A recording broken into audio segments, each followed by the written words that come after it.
Thank you for joining us for the Summer Sweet 16 series. This call is specifically dedicated to our mechanics. Today we have Laura and Adiba joining us with information on the Corporate Aircraft Maintenance Technician Program. Laura, whenever you're ready to start. Good morning, Tanisha. Thank you so much. So I just put together a little presentation on kind of the relevant points, the who, what, when, where, why, how to become a technician if you're interested, what it's like to be one in the corporate world, which is quite different from pretty much every other world of aviation, although a lot of it will transfer in experience. So we'll go ahead and start to that. As far as what the keys are to an aircraft maintenance technician's success, or what personality traits will suit the position well, you have to have a really strong work ethic. You have to be willing to go the extra mile and always do what's right. And you have to have very strong integrity, which means having a strong work ethic. There's no going halfway or doing things not to their fullest, because safety is always a concern. You have to have a problem-solving personality, and this can mean multiple things, but basically, even if you like doing puzzles, it doesn't have to be just fixing things. It can be just solving problems in general, whatever that means for you. The willingness to work hard, that goes with a strong work ethic, obviously, and to like fixing things, again, that can be that can mean a multitude of things. It can be anything from doing a crossword puzzle to, changing the way the door opens on your dryer. Organizational skills is really important. You have a lot of stuff going on all the time on different levels. So you have to be willing and able to jump into projects at whatever stage they're in, and either pick up from the last person or pick up from when you touched it last to continue it moving forward. And then probably most importantly, you have to be willing to set your ego aside. AMTs are always learning new things. None of us knows all of it. None of us knows all the systems. Usually we have a specialty or something that we really like doing or we're really good at doing, but it's not ever going to be all of the things. So if you ever meet an AMT that says they're good at everything, be scared. Be afraid. Yeah, be afraid. A quick did you know that a scheduled maintenance technician, I'm sorry, I'm reading the slide wrong. Scheduled maintenance and or other service center visits can and often do include. So as maintenance technicians, we're not just doing and overseeing maintenance. Maintenance falls into a bunch of different categories that can include refurbishments, aircraft paint, getting the aircraft fully stripped and painted, or even just partially, engine overhauls, major modifications, and avionics upgrades. Of course, it includes maintenance as well, but we are often working on things like helping clients pick the right carpet for their new aircraft, or if they want to redesign how the interior is, helping them understand what's legal and what is capable and what is not. Obviously, there's a lot of restrictions there. And also helping design paint jobs and then overseeing them, making sure that they are perfectly laid out as the client has requested and the colors are perfect and that they last as long as they should. So there's a lot of other things involved besides just maintenance. What is the role of a corporate aircraft maintenance technician? So this is a little tricky because I think people probably have a general idea about this that may not exactly be the case. Yes, we do maintenance, we do line maintenance. Some of us do major maintenance if we're working in a repair station, but if you're a corporate aircraft maintenance technician, basically your role is to ensure your assigned aircraft's safety, whatever that means. So what that can entail is planning and scheduling and overseeing the maintenance, communicating it with the client, communicating it with the vendors, ensuring that it's billed fairly. You're going to go on site with the aircraft when it goes into maintenance, but you're also going to be fully involved for months and months leading up to that point, planning that entire visit, including things that aren't maintenance. Say the client wants to install a microwave. So you'll have been working on that for months and months prior. Tanisha, you can go to the next slide. I think we already covered this one. You can skip it. And this one, sorry. And this one, we're starting again. Okay. I think, yeah, to go back to that last point, an AMT, they often wear many more hats than people realize. These are just a few of the things that we do. Yes, we are heavily involved with troubleshooting, you know, when there's discrepancies, troubleshooting when there are ongoing nuisance issues. But also we are responsible to maintain all of that aircraft's permanent aircraft records, and those records can affect the value of that aircraft, and they often do if they're not maintained well, which falls back on the AMT. We are responsible to communicate with the crew if they're seeing issues that aren't necessarily a discrepancy. As the AMT, if you don't have a good relationship with your crew, they might not talk to you and tell you about that, you know, cast that they saw flash, or, you know, that little nuance that they saw that could really help you with your troubleshooting. So even right down to having a good relationship with the crew is very, very important. The better that you do all these things, the easier your job's going to be. We work to budget for the client. We work to put together all of the invoicing, and we review the invoicing before the client pays it. If there are warranty claims, if there's a customer satisfaction issue, we work through all of that with the vendor prior to the client seeing the invoice. If the aircraft breaks, whether it's on the road or at home, we are the point person. It doesn't matter if it's 2 o'clock in the morning where we are and, you know, they're in Lisbon and we don't know anybody there. We have to figure that out. So it can be very frantic at times, but you have to really be able to think on your toes and think fast and have a good network to rely on to get stuff done. We like to say we make the magic happen. In order to make the magic happen, you have to have a huge support network, and you have to be able to think fast and be innovative. We're also responsible to update that aircraft's maintenance tracking program, which again can affect the value of the aircraft down the road.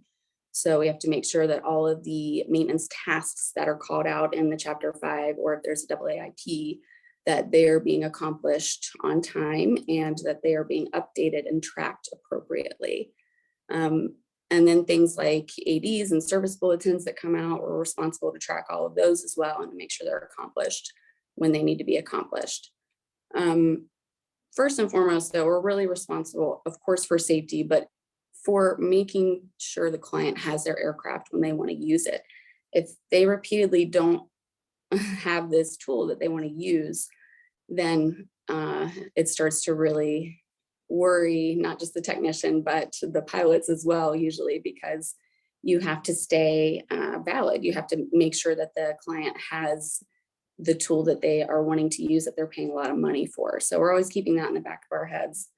And then this last bullet point I put on here was basically like making sure that China, crystal, and flatware match and fit, which is to say we are responsible to make sure the interior fits and functions precisely as it should. If that client gets on board and their armrest isn't working, or, you know, their Wi-Fi isn't working, God forbid, that is something that is really going to upset them. They pay a lot of money to have that work. So we're even responsible to, you know, kind of get in the aircraft as though we're the client and make sure that everything functions properly in the way that it should.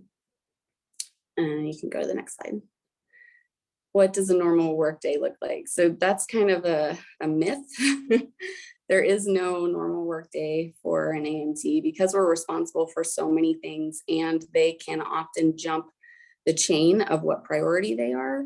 It is changing all of the time, which means we are having to reprioritize and basically communicate all of those priorities effectively all the time. So you might have in your head that you're going in and you're going to work on records today, and then you get to the airport and you know, there's the aircraft's AOG somewhere, and now that's what you're doing instead. It's just being aware of what's most important all the time, even when that's changing, right down to the last minute. You need to be aware of what the priority truly is. Next slide. So this is just a little something I threw in there. because I feel like maybe not everybody knows, similar to the medical field, an AMT position is one of the few that can be held accountable in a court of law if not done properly or with unwavering integrity, which goes back to that work ethic and why it's so important. So we always treat the airplane not only as though it belongs to us and it's ours, but as though our family will be flying on it next. Next slide.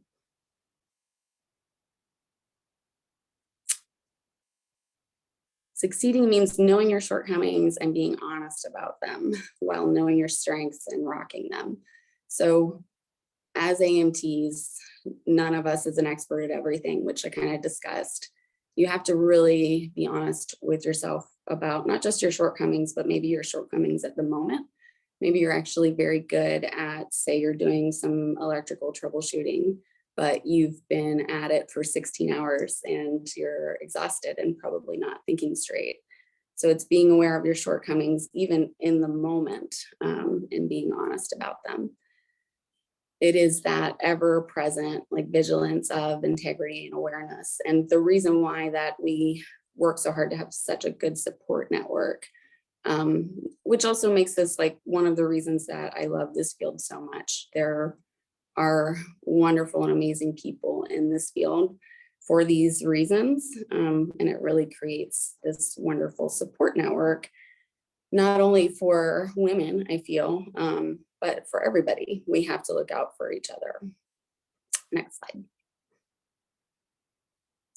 So how to become an AMT. Personally, I went through Part 147 training in school. I got my AMT that way, but there's quite a few different ways. You can get it through, if you're military and your experience transfers, you can test for your AMP. You can also get civilian experience and test for your AMP, or you can go through a Part 147 school and test for it that way. Next slide. And this kind of just goes over what I just talked about. If anybody is looking for a military transition, it's not always the easiest. In the United States, there are a lot of transitions that the military doesn't really talk about specifically that you can get help with, but they may or may not, kind of throw it out there at you.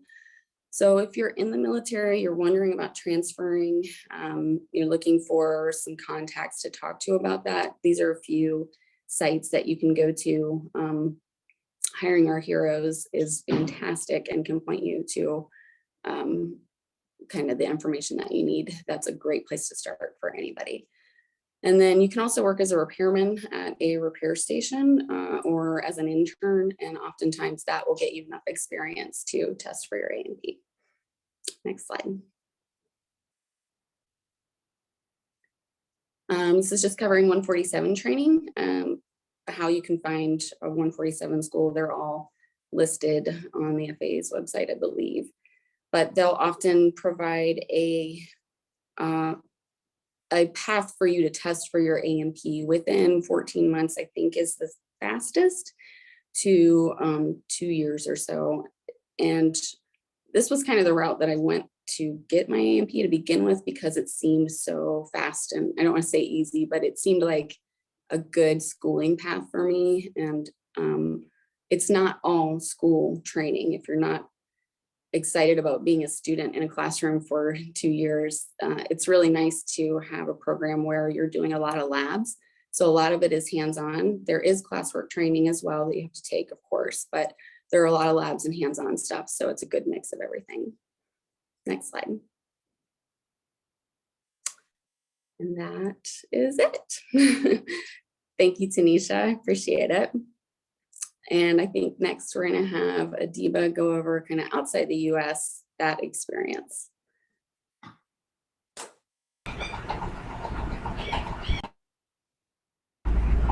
Thank you so much, Laura, for a wonderful presentation. Hello, everyone. I would like to introduce my guest speaker, Mr. Tayyab Malik. And I wanted to introduce him, and I asked him to join us because he is actually a member of WCA.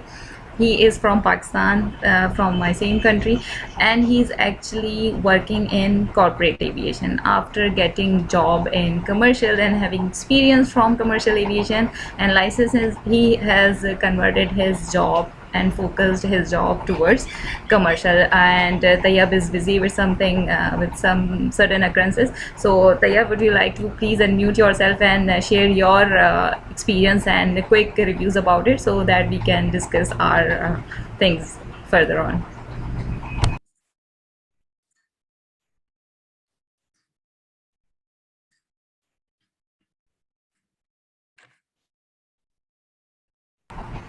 You're unmuted now.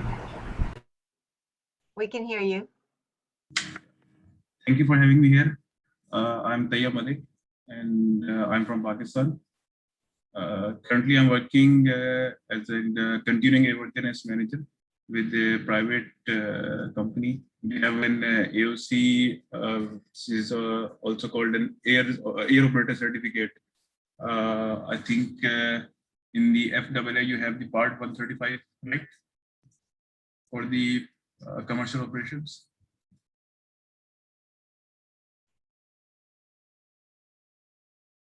Hello, you guys can hear me? Yes, you are clear, Tayyab. Ladies, I hope you can see Tayyab's profile on your screen. I have just shared it.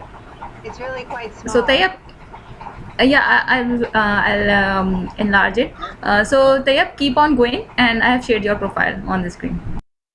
Actually, I have a bachelor's in aerospace engineering, and after that, I started working in the maintenance field, and I have been working with commercial aviation as well for Shaheen Airline, the same Miss Adiba was working before, and I have been working on private jets as well, on the Hawker 4000, Hawker 400. And since January 2019, I've been working with this company, Spec Aviation, and they have a Challenger 650 aircraft. And recently, we got the approval for commercial operations. Our aircraft is registered in San Marino Civil Aviation. It's actually, they work in the EASA environment. So I think there's some difference with the FAA regulations. So I think you guys have the maintenance manager post in FAA. It's the same for the continuing airworthiness manager we have in EASA.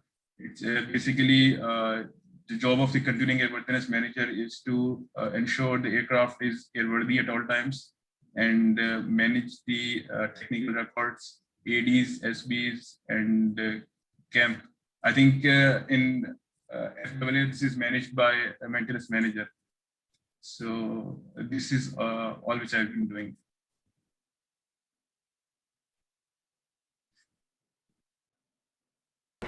Thank you so much, Tayyab. Would you like to please add on to some of your experience plus licenses, so that people who will be hearing us outside from America or within the Asia or from different countries, because you have switched from commercial to corporate aviation. So would you like to please share your struggle, your key points or tips that where they should look to and how should they approach, and is it easy? Because I know the situation, but at times it is okay to tell people that it will take some time. And please, if you would like to share some of the points or tips.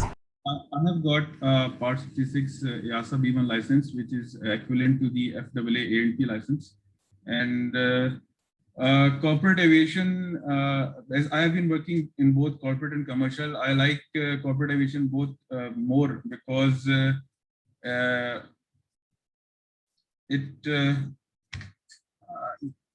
you can be you can have multiple experiences because you are looking after planning, you are looking after the technical records, the maintenance, everything. There is more exposure and I think more involvement as compared to commercial aviation. In commercial aviation, we have separate departments for everything, for a separate department for planning and a separate department for the maintenance control. In private operations or corporate aviation, there is more of a one-man job for everything. And you have to be in direct coordination with the pilots. We look out for everything. So yeah, corporate aviation is more interesting, I think, as compared to commercial aviation. And we actually visit Dallas and Wichita, the Bombardier service centers in USA for maintenance. Recently, our aircraft was in Dallas for some scheduled maintenance. So as a maintenance manager, I have to coordinate with everything and ensure that all the maintenance is carried out on time and up to the standards. So anything you guys would like to ask? Have you had difficulty getting people to maintenance in the US from there to training? Trust me, Liz, if the opportunities that you people have available in USA will be granted to us, you'll be having a lot of people over there, or in fact a bunch of people available in the maintenance side, because over here what is happening, we lack opportunities. We don't have that many airlines, that many No, MROs. that wasn't my question. Yeah, No. My sorry. question, Malik said that he sends people to training in Dallas. I'm asking if he's had any difficulty with the current. Oh, okay, sorry. regulations getting folks to Dallas. Sent for training, actually, we go for maintenance because there's a Bombardier service center in Dallas. So we usually visit there for for maintenance. Our pilots, they go for training at CAE Dallas. Right. For similar What? trainings.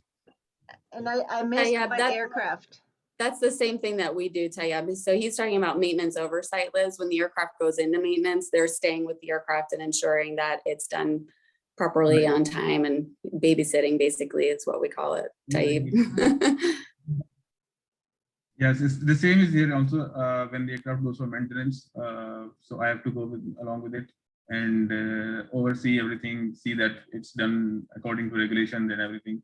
So we usually we go almost all over the world because our owner CEO, he's traveling almost all over the world. So we go for maintenance at Turkey, at Biggin Hill in the UK, at Berlin in Germany, at the Florida Service Center, at Bombardier Service Center in Florida, there as well. So almost we are traveling with the aircraft all over the world. Yep, I would like to ask something because it is about maintenance call, and we are trying to focus. I know, I understand it is. There is a question: do you also use flight tags? No, actually, we have outsourced our maintenance.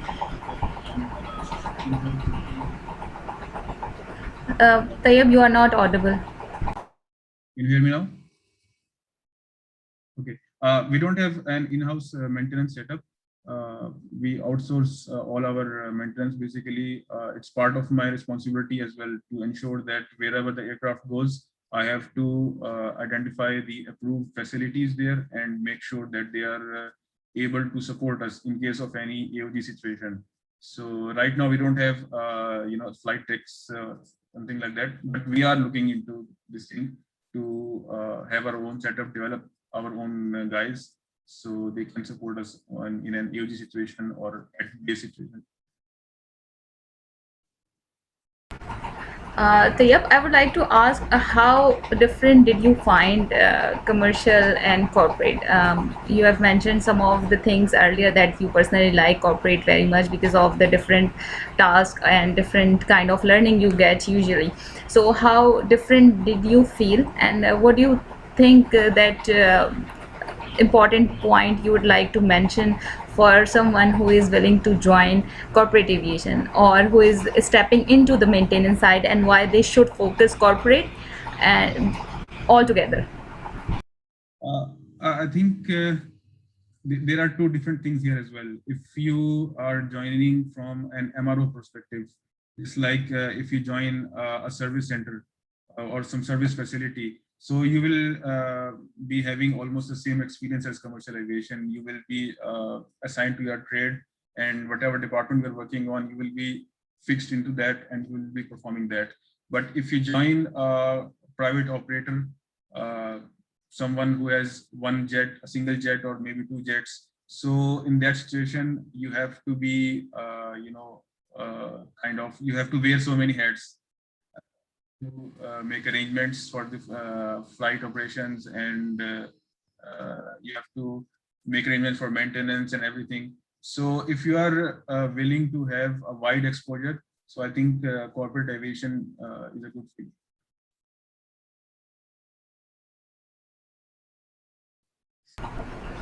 Wonderful. Thank you so much.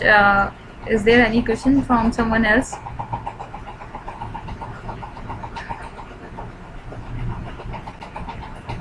Because now onwards, I would like to mention some of the things that we usually have. Liz is asking something.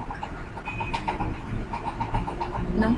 Okay. So like Laura has mentioned about the trainings and N14 trainings, similar cases over here, but there are three to four types of trainings and or categories, and that is we are dealing with local, as in Pakistan Civil Aviation Authority licenses, and we have EASA European Aviation Safety Agency licenses, because it is half of the world is utilizing it, and airlines are coming from different regions, and they usually find and seek certifying staff within the region. So we are still dealing with Pakistan Civil Aviation Authority's license, which is ICAO Type 2 license for maintenance personnel. And we usually go the same training that Laura has mentioned. It is again 147, and we have to get 145 approved experience for 5 years. Depending upon if we are getting training from school, then it will be short down to 3 years with 2 years approved schooling. And if we are doing the papers or exams individually or on our own, so we will be needing 5 years whole soul experience. And now let's come towards the modules that EASA is dealing with. If I am coming from outside and I have these modules, then again I'll have to have 5 years experience. Now there are some of the technicalities that, with regard to the experience that we have to do.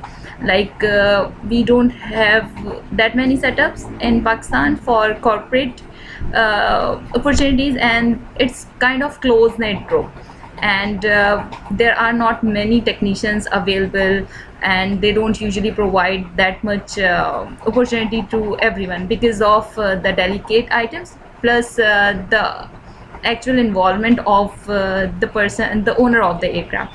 So, and like Tayyab has mentioned, the maintenance is from usually the third party, so not many people usually don't get this opportunity.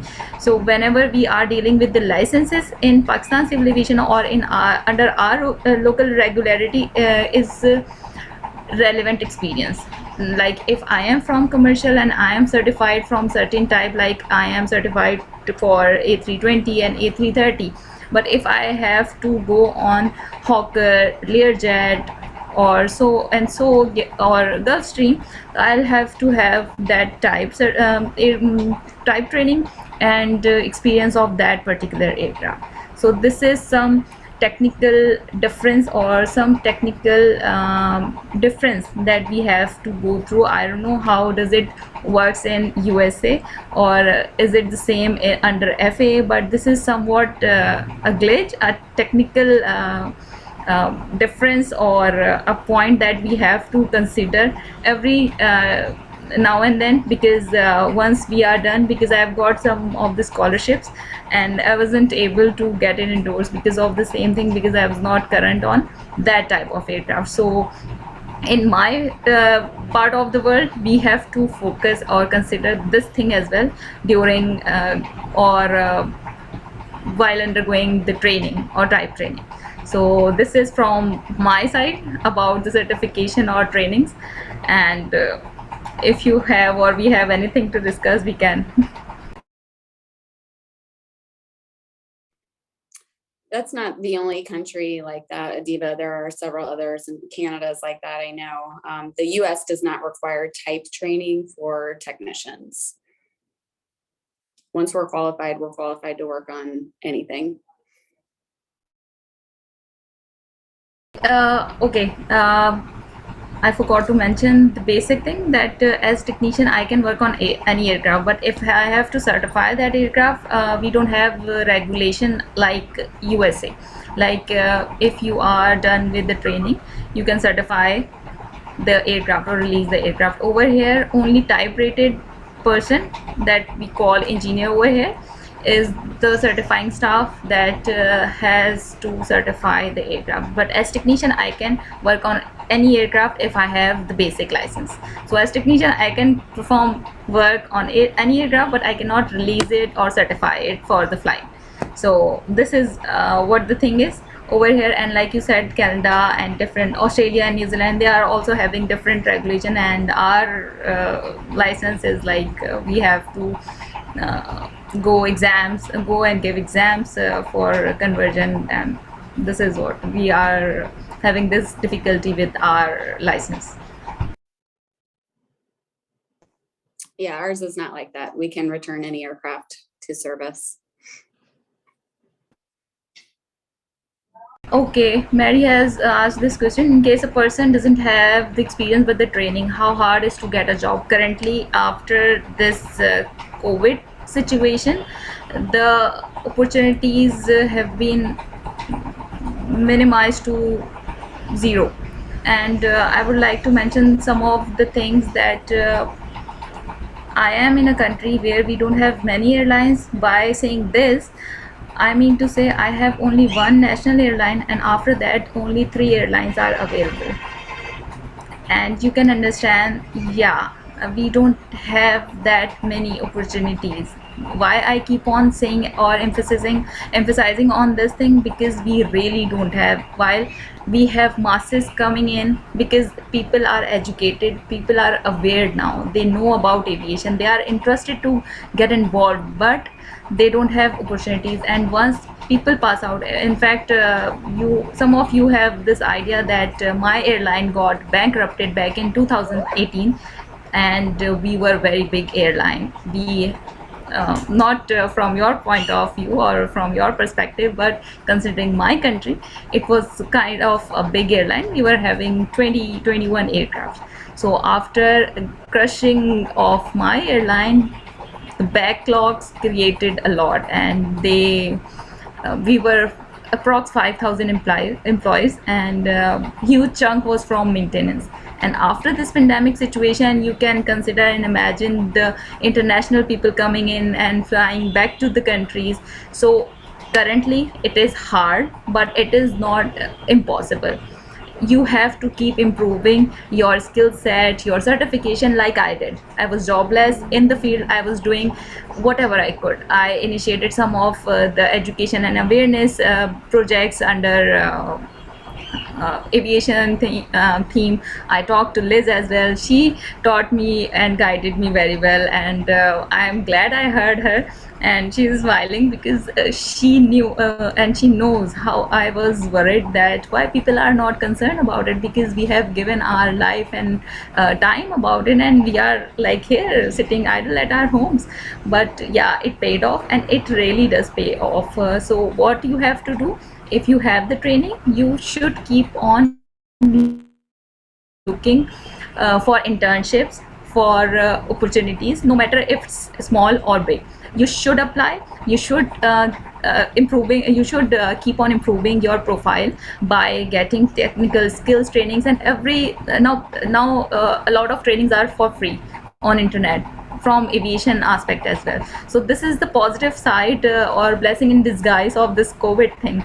So this is what I have personally felt, Mari, and this is what I say to my junior or fellow colleagues, that no matter if it is being tough on us, but you have to, and we have to keep on going.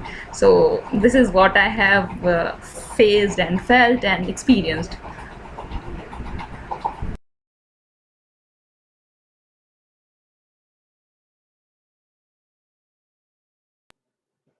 So Adiba, a question. You mentioned that the scholarship programs offer you some support, but not the kind of support that you need. What kind of support would you love to see in the Women in Corporate Aviation Scholarship Program or mentoring program or in the things that we offer? Because our perspective is sort of inside our US bubble sometimes. I'd love to hear that. There are there are two answers that are concerned, and like you have mentioned that usually you are or some of the scholarships are USA focused. So I have got some of the scholarships already, and that's why I keep on pushing people that please do apply, no matter if it is eligible for USA residents only, because I have won some of those because they see your profile, and at times your profile speaks louder than your nationality or your location. So the perspective or the point you are asking is I want to see something about and I want support from the retention or employment side or point of view, because nobody is talking about or dealing about women retention or female leadership in aviation, because you have a lot of female leaders, we don't have it. Usually at times I understand I understand this, but in comparison to what we have, you won't believe, even after working in aviation industry for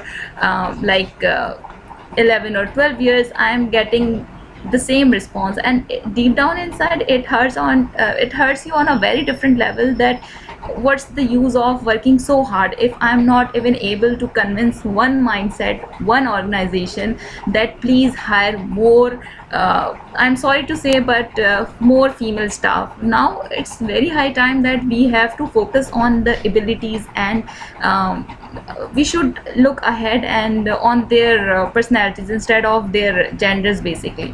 So I support both men and women, and I usually Mr. Tayyab is here and he will be able to answer this question better, that I have been crazy to push people to apply for a scholarship, no matter if it's a male or a female. Why? Because I understand the value of it. We don't have that many opportunities, not even one, to offer a scholarship or grant us opportunity of free internships or internships altogether. So this is the perspective from the organization or from the management or from the regulatory point of view, and from the individual point of view.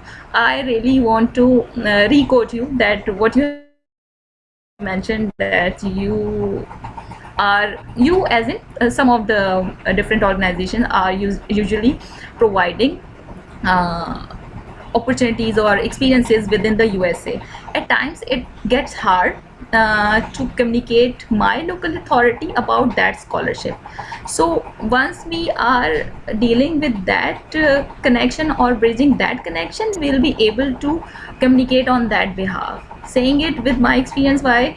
Because I faced that thing, like I mentioned, I got Learjet scholarship, but I couldn't get it endorsed, and I really regret it. Why? Because my regulatory was not accepting it, that you don't have approval, and you did it, and you went on your own. But I mentioned that it is from the company, and it's the special case.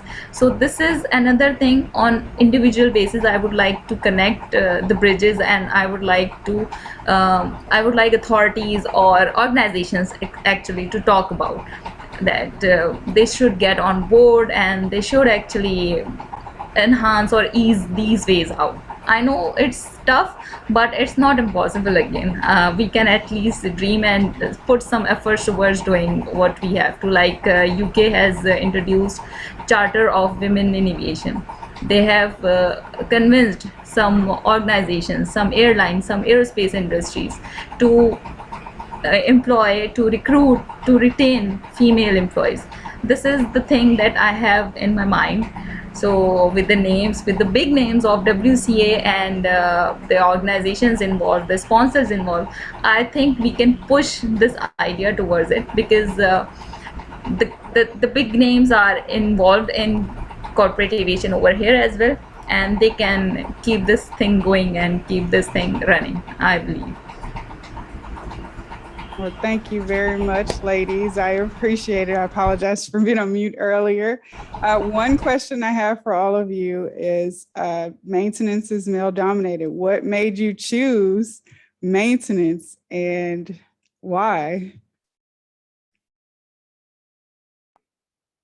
Sometimes I feel like a lab rat because that is a question that I know, at least for me, I get a lot.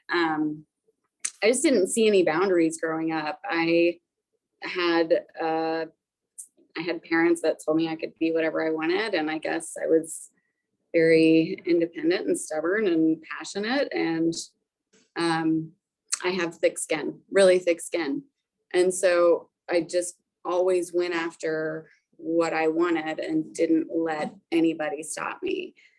I think the message there is just being true to yourself, whoever that is, being honest with yourself about it. And, that's kind of the way to a happy life. So I guess I figured that lesson out at a very young age. I truly wish I could dissect what happened to make that be, because I would love to give that to others. But I think just talking about it helps, and other than that, I always liked to fix things. I was always a problem solver. I was always like a logic type person, which I know there are tons of other females that are that way. We fix things all the time. That's why we're typically great at things like running families. That is nonstop troubleshooting all the time. So that's, at least for me, that's what it was. Awesome. Adiba, what about you? Sorry, can you please repeat it, because my connection got lost and I Oh, had it's just okay. gotten it. Did it go? Okay. The question was maintenance field is male dominated. What made you choose it and why? The passion of the aircrafts made me choose it, and the passion of working or being near to the aircrafts made me choose it. And I have been mechanically inclined, and the passion didn't fade away with the hectic work schedule or the crazy routine we have. I usually got this adrenaline rush whenever I had something done, something complex done. So this is what keeps me going. And like Laura has said, that we usually fix everything on daily basis. So this made my choice. And another factor was being in the part of the world where I am, that equal awareness in my family and no control over this choices or selection made by us or females or males. So this is what made me pursue it, and I'm still going and still want others to accept this, that no matter what your gender is, you can do whatever you want.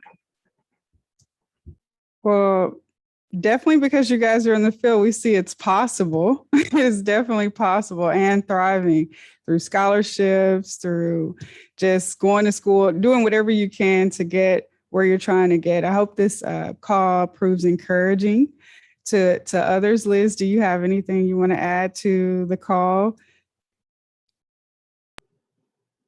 I really appreciate all of you for being on the call and contributing your thoughts and your information. I think as these are recorded and shared, we will inspire more people to look at maintenance as an option, look at that as a direction, a dream that they can follow, because now they have role models.